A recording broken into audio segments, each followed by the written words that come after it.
5 minutes. Les 5 minutes.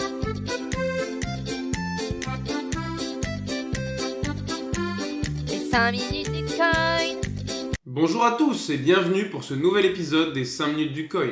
On commence avec un proverbe plutôt connu, un chien vaut mieux que deux tu l'auras. En gros les gars, faut pas être trop gourmand, de ce fait, n'investissez en crypto uniquement l'argent que vous êtes prêt à perdre. Cette semaine fut encore une fois une semaine pleine de bonnes énergies pour les détenteurs de crypto car on est resté dans le vert. Le Bitcoin papillonne tout près des 24 000 $ et le Fear and Greed Index est à 60, encore une fois dans le grid. 2 semaines d'affilée, ça fait plutôt plaisir. Juste avant les infos, une petite blague. Que fait une blonde à genoux dans son jardin? Elle creuse car on lui a dit qu'on devenait riche en minant du Bitcoin. Ça y est, on en parlait la semaine dernière, le lancement du stablecoin algorithmique de l'écosystème Cardano a bien eu lieu ce mardi 31 janvier. Le JED est donc collatéralisé presque à hauteur de 800% par le jeton de Cardano, le ADA. Forcément, avec le raz-de-marée qu'a engendré la chute de Terra Luna, la communauté reste méfiante vis-à-vis de ce nouveau stablecoin qui est quand même basé sur le même principe de fonctionnement que l'UST. On peut quand même se dire que Cardano est là depuis longtemps et souhaite conserver sa place et que ce lancement a donc été mûrement réfléchi. Ou alors, c'est juste un moyen pour le fondateur Charles Hoskinson de scam tout le monde vu que son projet ne décolle pas. Bon, ça, on le verra par la suite. Une chose est sûre, c'est que si leur stablecoin ne conserve pas la parité avec le dollar, c'est tout l'écosystème Cardano qui prendra très très cher. Ça vous ferait plaisir un petit Bitcoin à 37 000 $? Bon, inutile de répondre, on sait déjà tous que c'est un grand oui. Eh bien, c'était possible de le vendre à ce prix-là. Là, vous allez me dire, bah oui, c'est sûr, au dernier bull run. Et moi, je vous réponds, non, cette semaine, mais seulement au Nigeria. Pourquoi une telle différence entre les cours mondiaux et ceux du Nigeria? Ça s'explique par plusieurs choses. Déjà, les banques du pays ont limité les retraits en cash à 44 $ par personne et par semaine dans le pays. Donc, si on peut plus toucher à son fric en cash, on cherche un autre moyen de le récupérer. De plus, l'inflation dans le pays a dépassé les 20%. L'argent de la population est donc en train de fondre sous leurs yeux. Cependant, l'accès à l'achat de Bitcoin dans ce pays est assez compliqué. Tous ces éléments mis bout à bout ont conduit à une hausse du prix totalement décorrélée du marché. Ça donne envie d'avoir son passeport pour aller vendre ses BTC là-bas. Notre vainqueur de la semaine s'appelle Ronald Craig. Dans le genre taré, il est franchement à un bon niveau. Quand nous, on veut juste pouvoir se payer un petit flunch en Bitcoin, lui, il s'offre les services de tueur à gages. Le terme reste mal choisi car il ne voulait tuer personne, mais plutôt les intimider un peu violemment. Bon, ça reste pas du joli, je sais, mais un peu de nuance, ça ne fait pas de mal. Comme tout le monde, il a commencé en douceur, avec un premier contrat de 2000 $ de BTC, dont l'objectif était de malmener un collègue. Ça se comprend, quand un collègue boit le dernier café, un petit bras pété, ça remet les idées en place. Puis, quand son histoire amoureuse s'est mise à battre de l'aile, il s'est dit pourquoi pas recommencer. Cette fois, c'est pour 60 000 $ de Bitcoin qu'il a passé un contrat pour que sa femme soit kidnappée et droguée à l'héroïne afin qu'elle n'ose plus divorcer. Bon, malheureusement, ça n'a pas fonctionné et en plus, ça s'est ébruité. On imagine qu'il devait avoir la langue bien pendue. C'est pour cela qu'il est passé en justice et qu'il a écopé d'une peine de 8 ans de prison, 25 000 € de dommages et intérêts et 100 000 € d'amende. Je suis pas sûr que ça valait bien le coup. Quand en France on est là à chipoter et se prendre la tête sur des broutilles au niveau de la loi, en Amérique ils prennent les devants.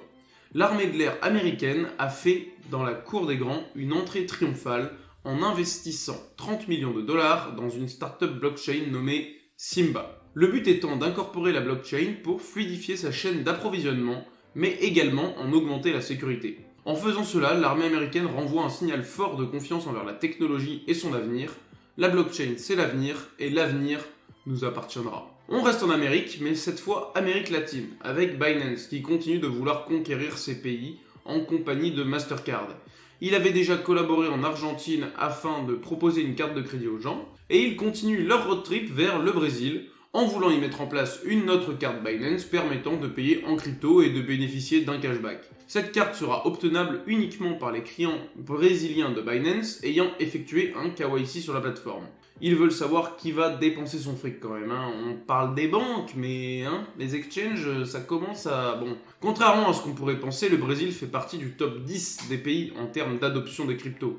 Donc c'est un marché important à conquérir. Ça ne fait pas peur à notre saint CZ qui, petit à petit, étend son influence sur la planète. Demi-tour dans notre pays pour aller observer la start-up Cohort qui a levé 3,2 millions d'euros.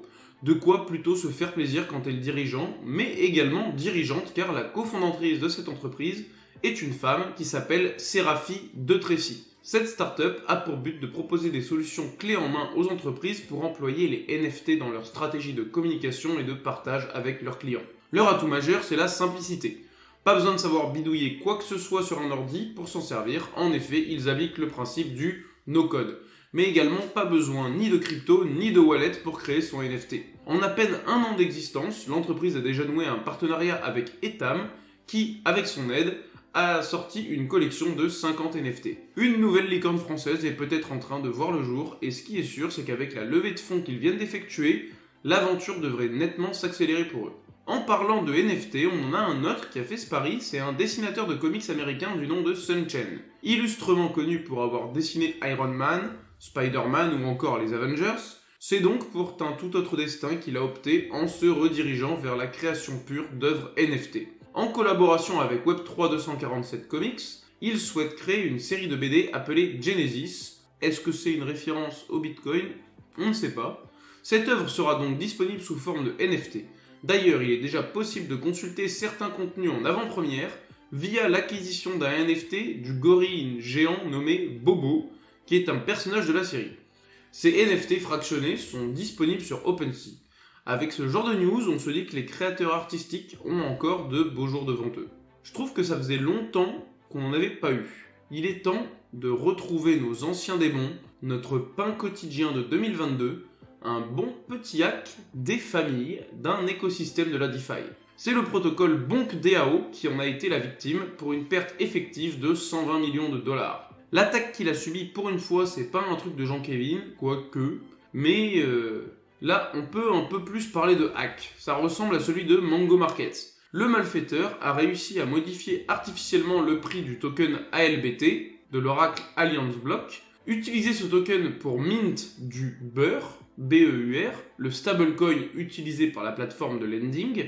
Bon, du coup, forcément, vu qu'il avait gonflé le prix du premier, il a reçu énormément plus de stablecoins que normalement, et il les a finalement échangés contre d'autres jetons plus stables sur Uniswap. Suite à cela, la valeur du ALBT est tombée à 0, entraînant la liquidation de tous les utilisateurs de la plateforme. C'est bien la première fois qu'un mec chope le beurre, l'argent du beurre et le cul des utilisateurs. Actuellement, la plateforme est en pause et cherche des solutions pour pouvoir relancer l'activité et rembourser les personnes qui ont perdu leur argent.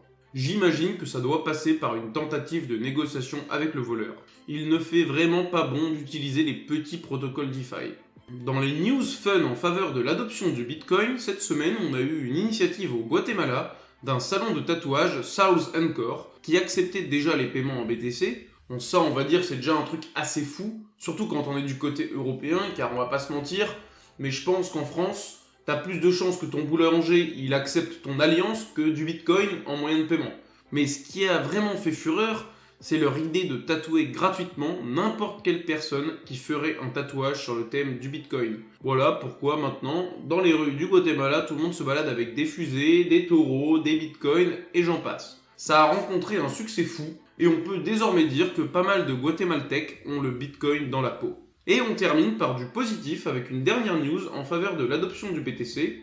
C'est en Afrique du Sud que ça se passe. On en avait déjà entendu parler il y a quelques semaines et les rumeurs ont été confirmées. Ce sont les magasins Pick n Pay qui vont accepter les paiements en Bitcoin. Là on se dit ouais bon, encore quelques autres magasins qui acceptent, rien de bien phénoménal. Mais en fait là on parle de 1628 enseignes.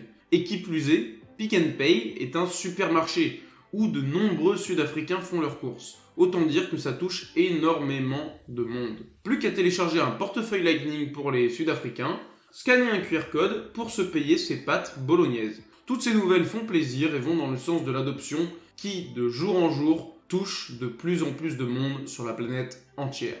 Merci d'avoir suivi ces 5 minutes du coin. Si ce condensé de l'actualité vous a plu, n'hésitez pas à me suivre ici et sur Twitter. Bonne journée à tous et surtout, hold on for dear life!